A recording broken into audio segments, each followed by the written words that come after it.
The National Desk, America's News Now.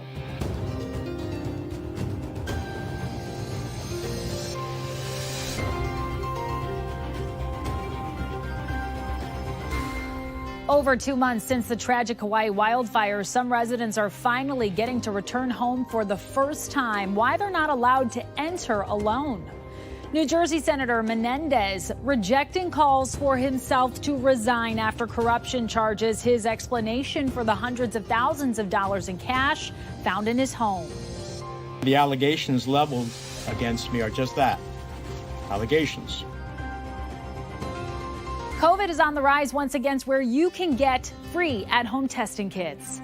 This is the National Desk, America's News Now. I'm Amira David. Right now, Lahaina residents devastated by those deadly wildfires getting the chance to return home for the first time since early August. Today, 7 weeks after the tragedy, locals were only allowed to enter the first region cleared by the Environmental Protection Agency, which included 464 properties. For the first 2 visits, residents are required to be escorted in by officials, including cultural leaders and health professionals who can provide on-site support. They are being given personal protective equipment, including coveralls, respirators, and N95 masks. Eventually, those homeowners will be able to go back on their own for a 3rd visit. Another region is expected to be cleared for residential return on October 8th.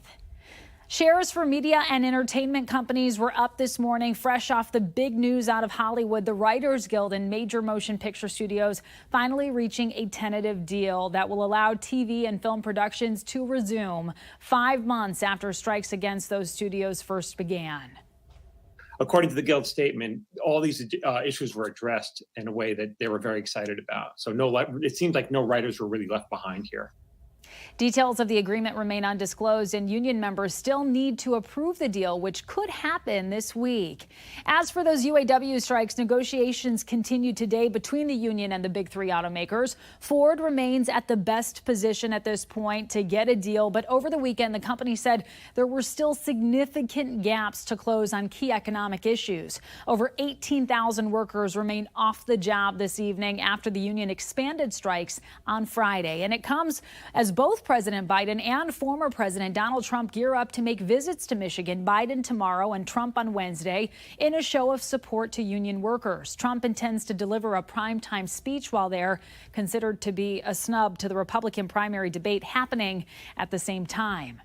And developing now, New Jersey Democratic Senator Bob Menendez pushing back against growing calls for him to resign after new corruption charges. Today, he said the hundreds of thousands of dollars in cash found in his home was not from bribes. For 30 years, I have withdrawn thousands of dollars in cash from my personal savings account, which I have kept for emergencies and because of the history of my family facing confiscation in Cuba. Menendez said he firmly believes he'll be exonerated when all of the information is presented and that he'll continue serving as senator. He also denied some of the allegations related to U.S. policy toward Egypt, saying he has held Egypt accountable for human rights abuses. Meantime, on Capitol Hill, alarm bells are ringing over a looming government shutdown. Congress has until the end of September 30th, that's this Saturday, to pass a bill to avert a shutdown that would force thousands of workers to be furloughed.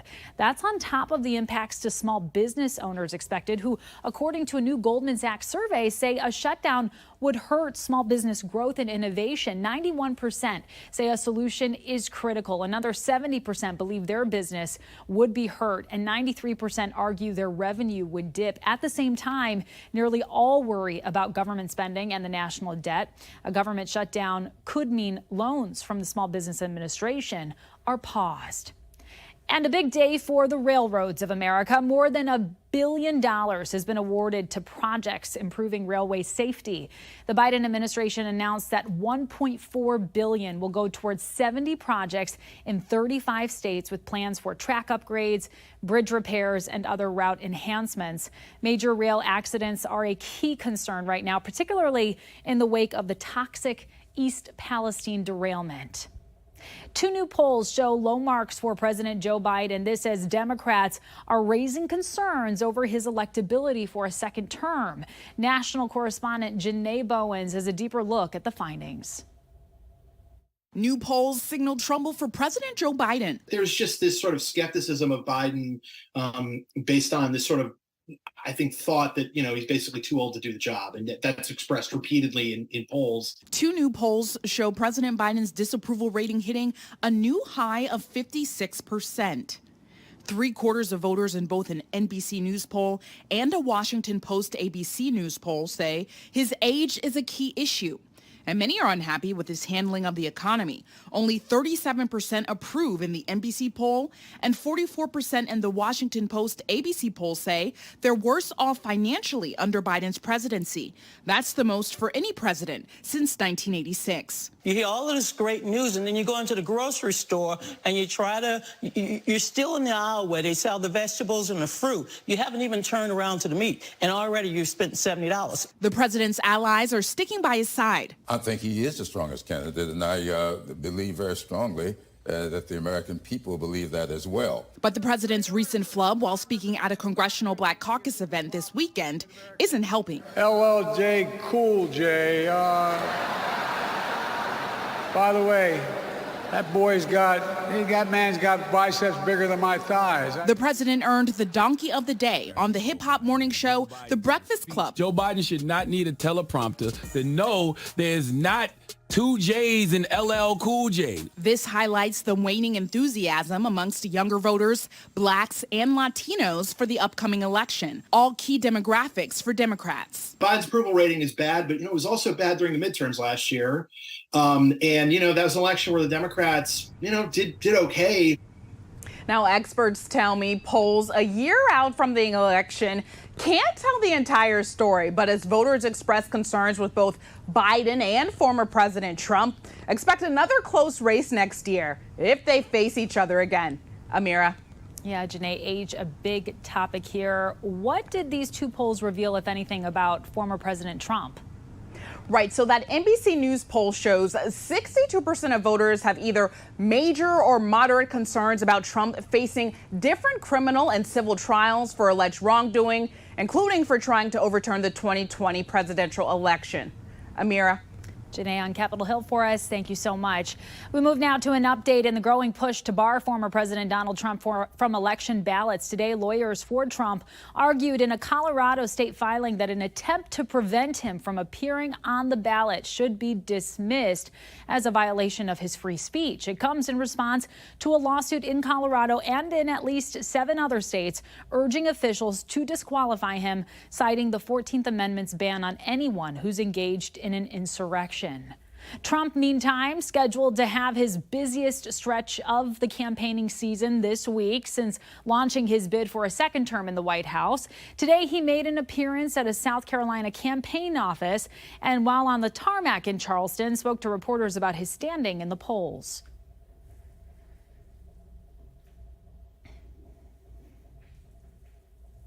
We're leading by, 42 points. That's a lot. And we're leading by a lot, according to the Washington Post ABC, against probably the worst president, definitely the worst president, I'd say, in the history of our country. Trump has no plans to participate in this week's GOP debate, but it's unclear how he plans to respond to another one now taking shape after months of taunting challenges between California's Gavin Newsom and Florida's Ron DeSantis. A date for a head-to-head debate officially has been set. The 2 governors, they are expected to debate in person on November 30th in Georgia, moderated by Fox News' Sean Hannity. The red state, blue state showdown could raise the national profile of DeSantis, who trails far behind Trump, and Newsom, who, while not running for president, could be using it to test the waters. Immigration and what to do about the growing migrant crisis will likely be of top concern in that debate, especially as elected officials from California to Texas to New York ask the federal government to do much more. They're dealing with thousands of asylees arriving to their towns and cities with not enough resources to process them. National correspondent Christine Frizzau has more.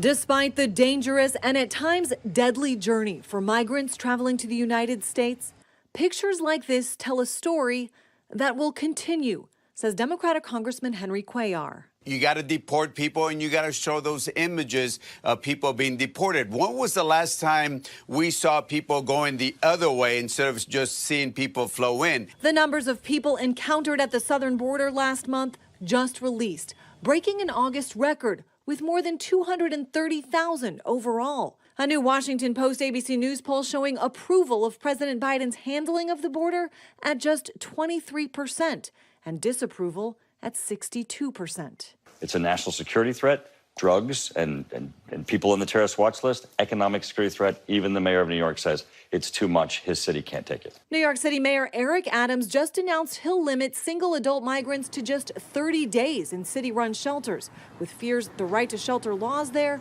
have become a magnet. Adams, part of a growing group of Democratic mayors, blaming President Biden and the federal government for not doing enough.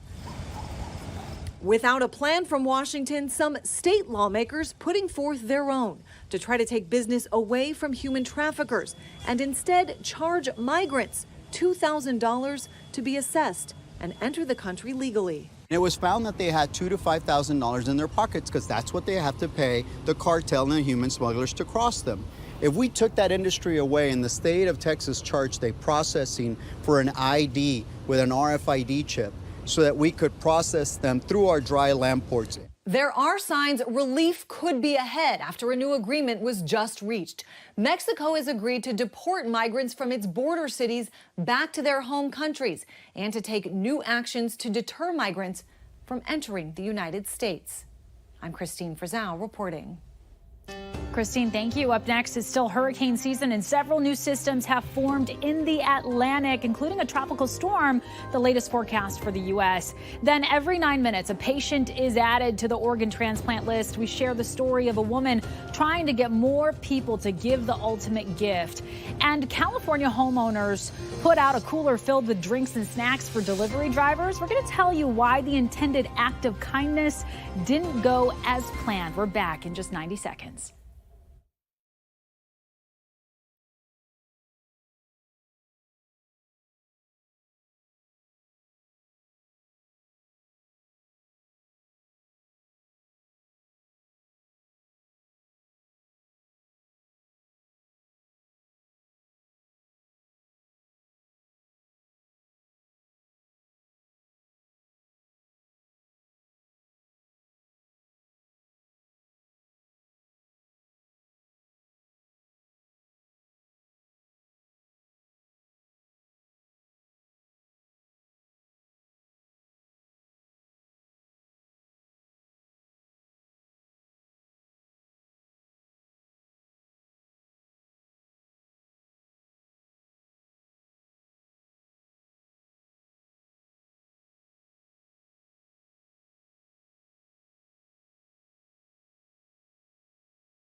A gunman who killed 23 people in a racist attack on Hispanic people at a Walmart in 2019 agreed today to pay more than $5 million to victims' families. Patrick Cruzius was sentenced to 90 consecutive life sentences in July after pleading guilty in February to federal charges.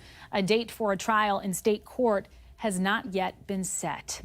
And hurricane season continues. We're tracking several systems in the Atlantic. Tropical Storm Felipe that has formed but doesn't yet pose a threat to land. A disturbance in the Gulf of Mexico, meantime, only has a 10% chance of developing further. However, Ophelia is still bringing strong winds and rain to parts of the East Coast today. Coastal flooding forecast for parts of New York and New Jersey through this evening.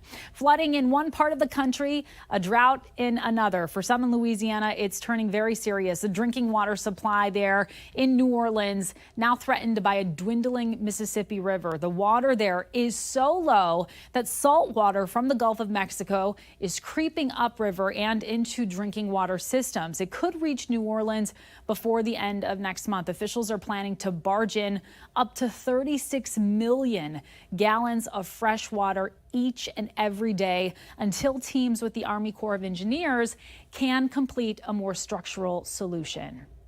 Well, take a look at this. This is what residents in Central Texas woke up to this morning. Giant hail, the size of baseballs, doing quite the damage after a severe thunderstorm rolled through. And you can see it here. Some windshields completely destroyed. Buildings in the area also took a beating.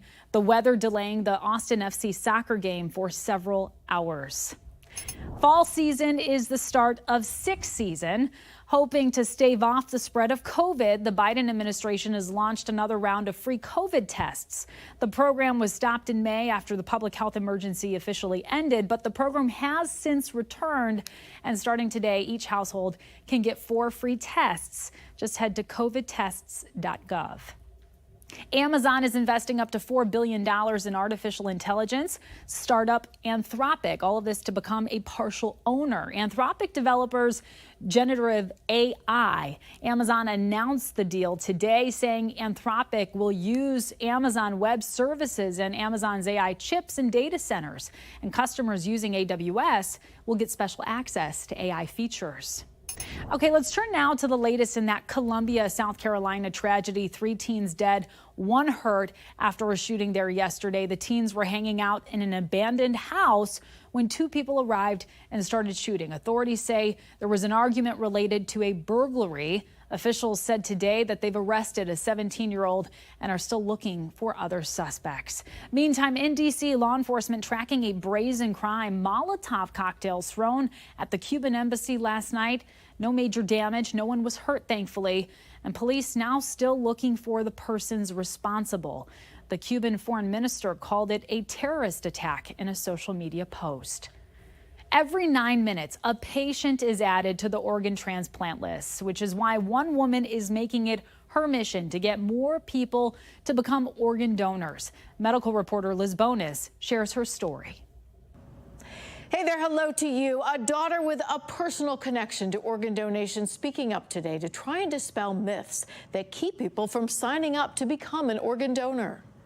His passing, she says, was sudden and surprising, and so was what the donor advocate told her mother and family afterward. And she said, Mr. Thomas was on the donor registry, and we wanted to know if we could move forward. And her response, as well as my sisters and several other family members, was, what? Daddy was on the donor list? Daddy was Jerome Thomas, and Pamela Givens is his daughter. She gave permission for transplant surgeons to use multiple organs and tissues, including her daddy's eyes and ears. Despite all the things that in my childhood growing up that I heard negativity, it just felt really good to know that even though my father was not here, he did something to help someone possibly see again or to possibly hear again. Now, Pamela, along with transplant surgeon Dr. Madison Cuffey of Ohio's UC College of Medicine, which supplied this video, tries to overcome those negative things she heard about organ donation by dispelling myths. There are many myths. You are correct. Most of these amongst many minority communities. One, if I sign my donor card, I was there. Guys, I was there. I didn't sign my donor registration card till I became a transplant surgeon. Why? Because I was told if you sign it and you go into the hospital, they're not going to take care of you. 2, your organs are going to go to someone rich. That's not true. 3, if they know you're an organ donor, no one really pushes anything. They won't go the extra mile. Also not true, says Dr. Cuffey. Since 1 in 3 waiting for certain organs are African American, having a wide variety of ethnic backgrounds sign up to become organ donors. Even if you're frightened or you're scared, I mean, you could be saving someone else. Couple things you need to know. You can sign up to become an organ donor online. And as Pamela reminds us, be sure to tell your family your wishes. I'm medical reporter Liz Bonus. Back to you. Liz, thank you. If Netflix and Chill for You still involves using DVDs, well, this is officially the last week of the service. This Friday, the platform waves goodbye to its iconic red envelope service that's been running for 25 years. As we know, the service completely changed the way America watched movies. The last envelopes will be sent out this Friday. And guess what? The company says you get to keep whatever you rent as somewhat of a parting gift. Well, the Steelers, they were back in Pittsburgh today after their charter plane from Las Vegas made an emergency landing in Kansas City, Missouri this morning.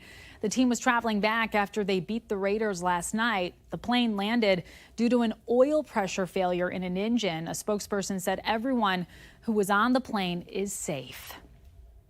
Coming up, California homeowners put out a cooler filled with drinks and snacks for delivery drivers, but the intended act of kindness did not go quite as planned. We'll tell you about it on the other side.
We have reporters all across the country in your neighborhoods covering issues that matter most to you. We are taking the pulse of America from Portland, Oregon, with business owners reviving the restaurant industry, to a crackdown on dangerous drugs sold at a Florida gas station. But we start with an act of kindness stolen in California.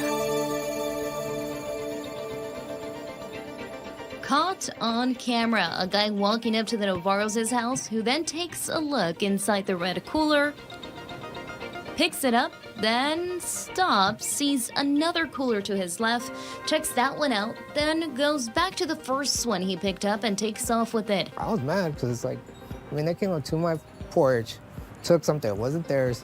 I said, if they want to take the drinks, I'm fine with it.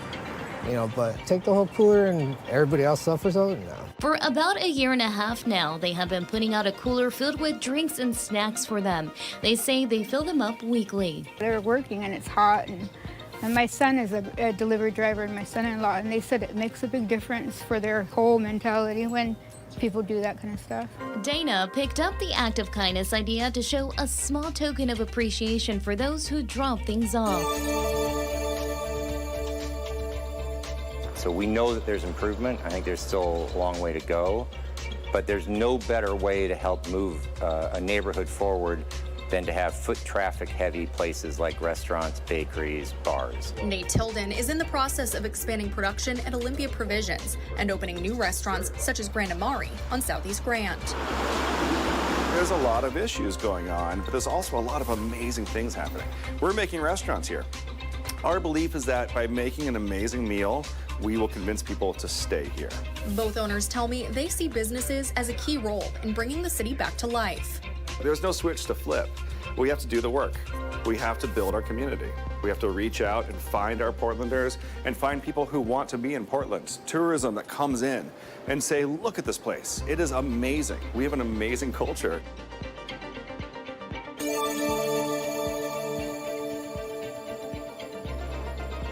Pegasus, Tiana, Zaza Red, all brand names referring to the dietary supplement known as tianeptine. AKA gas station heroin. That got the same warm feeling, the fuzziness, the high, the grogginess, the numbness, the pain relief, the euphoria associated with that. Some other countries use small doses of the drug to help treat depression and anxiety. But in the U.S., brands are selling tianeptine with 50 to 60% higher dosages, causing overdoses. Now Attorney General Ashley Moody is looking to put a stop to it, filing an emergency rule to outlaw gas station heroin. With today's action, we are adding tianeptine to Florida's Schedule I controlled substances list. As bottles start coming down off the shelves, experts say those who have been taking the pills can expect to feel some extreme side effects. There is a very painful withdrawal. If somebody's been taking these consistently more than 3 or 4 days, they're hooked. Coming up, the world record that was just set by dogs in California. We'll be right back.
Well, get this. A Guinness World Record was set yesterday for most dogs attending a film screening. Paramount Pictures' Best Friends Animal Society and Secret Food Cinema invited people to bring their dogs to see Paw Patrol, the mighty movie, in Los Angeles Griffith Park.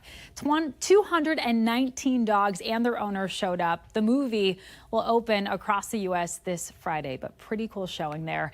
And Usher priming up to wow audiences. The Grammy-winning singer was announced as the featured performer for the upcoming Super Bowl. Today, in his first TV interview since the announcement, Usher promised a night of celebration, reflecting on his 30-year career, and said he wants to give what he hopes will be, quote, the best performance the world has ever seen. Quite a tall order that I'm sure he can fulfill. The Super Bowl kicks off on Sunday, February 11th. And that does it for this edition of the National Desk.